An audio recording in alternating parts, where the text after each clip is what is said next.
업무 공간을 소개하는 영상을 찍고자 합니다. 자연스럽게. 됐어! 자연스럽게 업무 보시면 됩니다.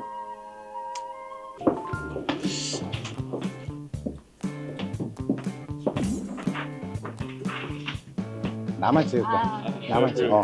다 모자이크야, 걱정하지 마. 모자이크인가? 모자이크까지는 아예 안 나면 안 돼. 아니구만. 야, 이거 얘기랑 다른 거. 나만 다 모자이크야. 지은쌤, 우리가 방금 또 회의하고 아주 어려운 건을 지금 상속세 세무조사를 지금 같이 하고 있죠? 네, 지금 맞습니다. 거의 지금까지 있으면서 한 업무 중에 가장 난이도 가장 난이도가 있고 가장 힘든 업무를 지금 네, 하고 맞습니다. 있죠? 지은쌤도 이제 아까 우리 같이 얘기를 나눴던 이민재 세무사랑 이제 동기로 다솔에 온 지 이제 한 3, 4년 됐죠? 이제 4년째 되고 있고, 다솔에서 업무를 하면서 업무 중에 가장 뭔가 기억에 남거나 첫 번째 했던 업무든 뭔가 힘들었던 업무든 기억에 남는 게 딱 있을 거거든요. 여기 이제 다솔 와서 좀 초창기에 있었던 업무긴 한데 이제 이미 주택을 팔고 오신 거예요. 그래서 본인은 이제 일시적 2주택으로 3년 내에 팔았으니까 비과세가 되겠다라고 생각하고 오셨는데, 와서 봤더니 이제 어머님이 같은 세대로 전입이 돼 있으신데 어머님한테 따로 주택이 있으셨던 거예요. 근데 그 사실관계를 좀 들어보니 어머님이 실제로 완전히 여기서 거주하신 건 아니고 보건소 이런 좀 혜택 받고자 좀 이제 전입은 여기다 해두시고 실제로 아기들도 봐주신다고 한 주 3, 4일 정도는 와 계셨던 상황이어가지고, 그래서 세대 분리를 확실하게 되어 있다는 걸 저희가 좀 신고를 하면서 소명을 해야 되는 건이었거든요. 그래서 그럼 실제 집은 따로 있으셨어요? 따로 있으셨어요. 사는 집이? 그게 이제 본인 소유. 이제 남편분은 서울에 혼자, 그리고 시어머님은 이쪽 용인 쪽으로 뭔가 혜택을 받고자 네, 전입만 맞아요. 해놓으셨는데, 이제 팔 때 어머니 집 있는 거를 자기네 아예 같이 안 산다 생각하고 그쵸. 집이라고 생각도 안 했죠, 어머니 네, 집을. 맞아요. 그럼 신고 전에 직전에 오셨어요. 그러면 신고를 할 때 과연 비과세로 신고할 것이냐 아니면 맞아요. 경정 청구를 할 것이냐 고민을 했는데 어떻게 결론을 내렸어요? 그때가 3주택 중과되다 보니까 아예 3주택은 생각도 안 하고 무조건 비과세 넣어야 된다고도 했고, 저희도 이제 내부에 그때 당시 검토를 해봤더니 오히려 지금 중과 때랑 비과세 때랑 거의 세금제가 한 6억 정도 났거든요.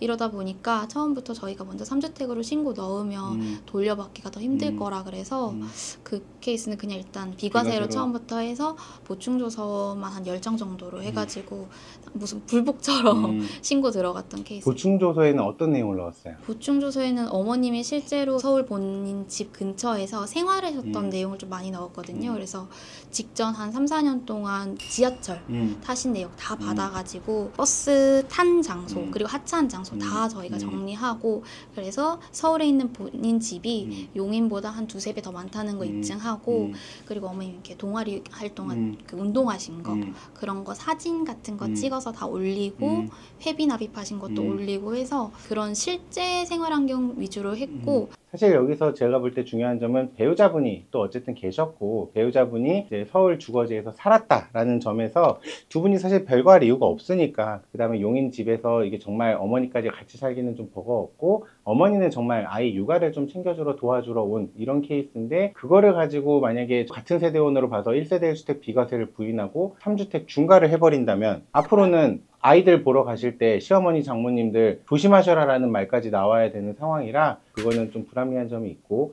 사실 주민등록 전입이나 이런 거를 좀 너무 쉽게 생각하시고 그냥 형식적으로 전입을 굉장히 많이 하시는 분들이 있는데, 반드시 주의하셔야 되고, 반대로 내가 비과세를 받으려고 형식적으로 주민등록을 이전해 놓으시는 반대 케이스도 많이 존재합니다. 그 케이스도 다 걸립니다. 그러니까 반드시 세무상담을 꼼꼼히 받으시고 형식과 실치를 반드시 맞춰 놓으시는 게 중요합니다. 또 그 케이스 말고 우리 같이 뭐 많이 했던 케이스 중에 뭐가 있을까요? 사실 방금 말씀하신 거랑 연장선인데 납세자분들께 전달하고 싶은 거 얘기가 있는데, 세무상담 오실 때 이제 저희한테 얘기를 하면은 이게 다 세무서로 들어간다고 생각하시는 분들이 정말 많아요. 그러다 보니까 오히려 저희한테도 형식이랑 실질을 숨기시는 분들이 진짜 많거든요. 그래서 바로 지난주 사건인데, 실제 거주하시는 곳이랑 전입하신 곳이 다르다는 걸 알아가지고 선생님 그때 그렇게 말씀하셨었는데 맞죠? 라고 확인을 했더니 아니에요 세무사님, 저는 여기서 살고 있어요 라고 하시는 거예요. 그래서 선생님 그때 얘기하신 거랑 다른데 실제로 딴 데 살고 계시다 그랬지 않았어요? 했더니 한참 그렇게 끌고 가시다가 결국에는 나중에 절대 세무서에서 말하시면 안 돼요 저한테 그러시는데, 이게 저희는 절대 말을 안 음. 하거든요. 그러니까 어쨌든 이제 뭐 일반적으로 생각하시면 변호사랑 같은 일을 하는 건데 저희한테 말을 한다 그래서 들어가는 게 아니고 저희는 그 대리인들을 변호하는 입장이고 보호하는 입장인데 이거를 저희한테 말하면 좀 문제가 오해하시는 생길 수 있다고 생각을 하셔서 이렇게 되면 사실 상담도 안 풀어지거든요. 상담료 내고 오셨는데 결국에는 저희한테 다 밝히시지 않으시면 원하는 답변을 못 받으시고 저희도 원하는 답변을 못 드리니까 이제 너무 걱정하지 마시고 편하게 사실을 다 말씀을 해주시면은 잘 도와드리겠습니다.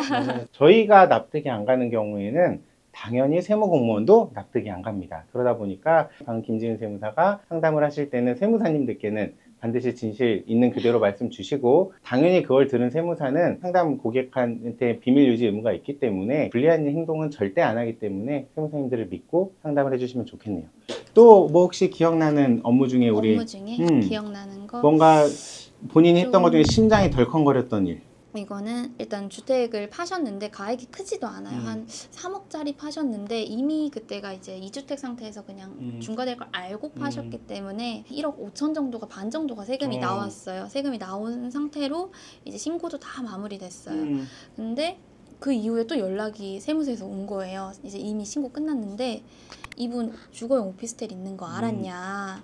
라고 해서 선생님한테 제가 연락을 드렸죠. 선생님, 오피스텔 가지고 있으시다는데 그때 주거용 아예 없다고 그러시지 않으셨냐? 그랬더니 취득을 엄청 오래전에 하셨대. 한 2000년 초반에 하셨는데 그때 당시에는 이제 중개사들이 이제 분양하거나 취득하거나 그러니까 팔거나 할 때 오피스텔은 주택수에 안 들어간다라고 과대 광고가 좀 있었던 것 같아요. 그래서 실제로 그때는 그랬는지 저는 잘 모르지만 어쨌든 그 부분이 이제 계속 한 20년 동안 이어져 왔던 거죠. 본인 생각에는 주거용 오피스텔은 아예 주택이 아니다 라고 해서 제가 물어봤을 때도 다시 말을 안 해주셨던 거고 그래서 근데 그 건을 열어봤는데 다행히 주거용 오피스텔인데 사업용으로 지금 현재는 하고 있어가지고 관련 자료를 받아서 소명을 해서 2주택 중과로 끝나기는 했는데 이게 자칫했다가는 지금 3억짜리 팔았다 2억 세금 넣을 뻔했던 건이어가지고 이게 양도 차익이 엄청 컸나 보네. 이게 3억에 팔았는데 상속주택 취득이어서 취득가액이 아주 작았습니다. 낮았구나. 그래서 여러분 이해가 안 되시죠? 양도가액 3억인데 세금이 2억. 이때가 이제 저희 2주택 중과일 때거든요. 중과 세율에다가 장특까지 배제가 되니까 3억에 팔았는데 지금 2억이면 거의 지금 63%의 세금이 나왔는데 근데 이분은 알고 팔았어요. 2억 세금 낸다는 걸 알고 파시는 분은 진짜 저는 처음 봤어요. 진짜 이건 돈이 아주 급해서 파는 거 아니면 사실은 상상이 안 가는 케이스인데 다행히 이때 오피스텔이 업무용으로 임차인이 쓰고 계셨나 봐요.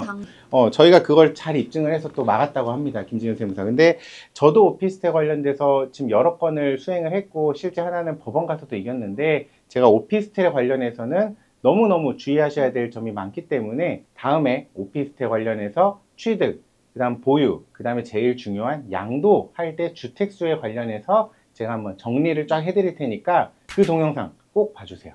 여러 동기들이 뭐 세무공무원도 있고 세무법인에도 가 있고 한데 본인이 느낄 때 다솔만의 혹시 장점이나 다솔만의 특징이 있나요? 다솔만의 장점은 진짜 네트워크가 잘 되는 점이 진짜 뛰어나거든요. 그래서 그 외부에 있는 동기들은 저한테 물어봐요. 대표님 출근하시냐? 대표님 얼굴 본 적 있냐라고를 3년 차에 얘기를 물어본 적이 있거든요. 뭐라고 답변해? 매일 출근하셔서 결제 봐주시지 이제 그러니까 항상 계신다. 이제 우리 회사 안 그러면 안 돌아간다 말을 했는데 대표님뿐만 아니라 이제 각 파트너 세무사님, 고모님들도 많이 계시다 보니까 좀 막히는 부분이 있을 때 가서 여쭤볼 수도 있고 뿐만 아니라 지금 근무 세무사도 사실 저 위에도 팀장님들도 계시고 수석 팀장님들도 계시고 그리고 같이 이제 진행한 동료들도 많아서 좀 막히는 거 있을 때는 경험해보는 사람한테 가서 물어보는 게 최고의 장점인 것 같아요. 네네. 그리고 이제 김지은 세무사가 어쨌든 다솔 3, 4년 차 하고 있는데 뭐 앞으로 상담 오실 우리 또 예비 뭐 구독자분들이든 아니면 예비 상담 고객분들께 김지은 세무사 세무사로서 뭐 일하는 마인드나 아니면 어떤 마음으로 이분들께 어떤 도움을 주고 싶은지 그냥 그럼 짧게 한마디 해주면 좋을 것 같아요.